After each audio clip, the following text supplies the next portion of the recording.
తాము చేసిన పనికి తగినంత డబ్బులు చెల్లించాలని మేస్త్రీల కారణంగా తాము జీవనోపాధి కోల్పోతున్నామని నిరసిస్తూ మల్కాజ్గిరి నియోజకవర్గంలోని సఫిల్గూడ చౌరస్తా వద్ద greater Hyderabad centring contractor association ఆధ్వర్యంలో సెంట్రింగ్ కార్మికులు నిరసన దీక్ష చేపట్టారు. ఈ సందర్భంగా నేరెడ్మెట్ మల్కాజ్గిరి సెంట్రింగ్ అసోసియేషన్ కోశాధికారి అశోక్ మాట్లాడుతూ ఓనర్ మరియు సెంట్రింగ్ కాంట్రాక్టర్ మధ్యలో ఉన్న మేస్త్రీ కారణంగా తాము చేసిన పనికి తగిన మూల్యం తీసుకోలేకపోతున్నామని, తక్షణమే ఇలాంటి వ్యవస్థను రద్దు చేసి సెంట్రింగ్ కార్మికుల జీవితాలను మెరుగుపరచాలని కోరారు. సెంట్రింగ్ కార్మికులకు ప్రభుత్వం తక్షణమే రక్షణ కల్పించాలని, వారికి ఆరోగ్య బీమా కూడా కల్పించాలని డిమాండ్ చేశారు. ఈ నిర్మాణ రంగంలో మనం పోవాలి, మన నిర్మాణ రంగం నుంచి అని అనట్లేదు. ఇక్కడ అర్థం చేసుకోవాలి. ఏంటంటే నీ రేటు నువ్వు మాట్లాడుకోవాలి.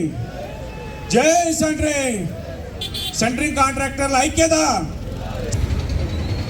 కృష్ణన్న శాలువాతో సన్మానించడం జరుగుతుంది. మన కార్పొరేటర్ శ్రవణ్ కుమార్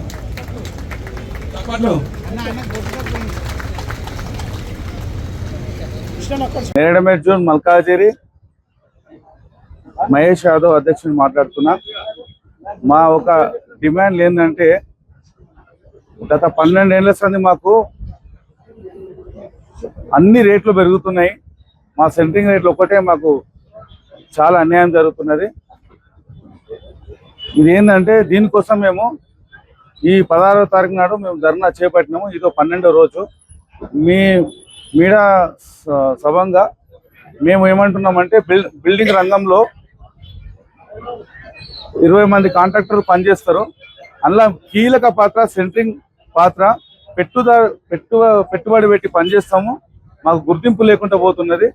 దానికోసం ఏంటంటే ఓనర్లకు బిల్డర్లకు మనవి ఏంటంటే మాకు మేసిని జరిపేసి మా రేటు మీతో డైరెక్ట్ తీసుకుంటామని ఈ మీడియా ముఖంగా మేము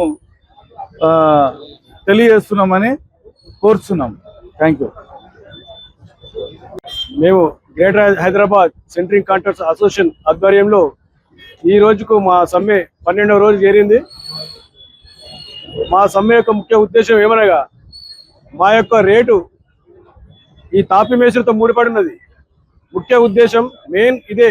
అన్నిటికన్నా ముఖ్యమైనది పాత్ర మా సెంట్రింగ్ పాత్ర.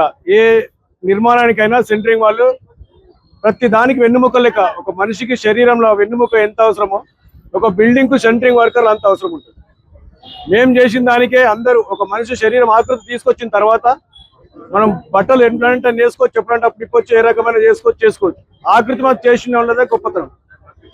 అటువంటి వృత్తి ప్రధానమైనది సెంట్రింగ్. ఆ సెంట్రింగ్ వృత్తిలో మేము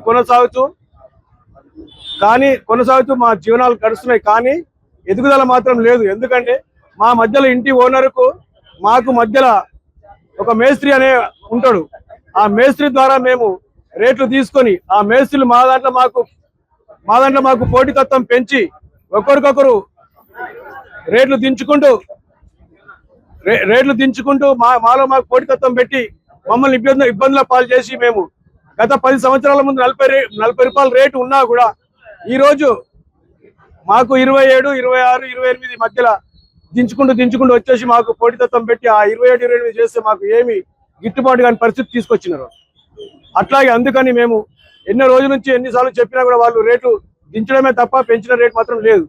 అందుకే మేము సెంట్రల్ కమిటీ ఆలోచన చేసి బంద్కు పిలిపియాల్సిన అవసరం ఉన్నది. అందుకే గత 3 సంవత్సరాలుగా మేము హైదరాబాద్ మన తెలంగాణలో కాంగ్రెస్ గవర్నమెంట్ వచ్చినప్పటి నుండి చేద్దామన్నట్టు ఉండే. కానీ కాంగ్రెస్ గవర్నమెంట్ వచ్చిన తర్వాత ఇప్పటి వరకైతే మనకు కన్స్ట్రక్షన్ ఊపందుకున్న దినాలు లేవు. మనకు ఊపు వస్తే రేటు నిలబడుతుందన్న ఉద్దేశంలో ఇన్ని రోజులు ఆగినాము. ఇది ఇట్లనే కొనసాగుతుంది, కంటిన్యూ ఉంటుంది. కాబట్టి తప్పనిసరి పరిస్థితుల్లో మేము కంపల్సరీగా సమ్మె చేయాల్సిన పరిస్థితి ఉన్నదని భావించి ఇప్పటికే మన సెంట్రింగ్ సోదరులు అందరూ నష్టపోతున్నారు. ఇంకెంతకాలం ఇట్లనే జరుగుతుంటుంది అని చెప్పేసి ఉద్దేశించి మేము సమ్మెకు పోవడం జరిగింది. అట్లాగే ఈ సమ్మెలో 12వ రోజు జరుగుతున్నది. ఈ విషయంలో మాత్రం మాకు ఖచ్చితంగా మీడియా వాళ్ళు సహకరించి మేము మేస్త్రులనేమి దూషించడం లేదు.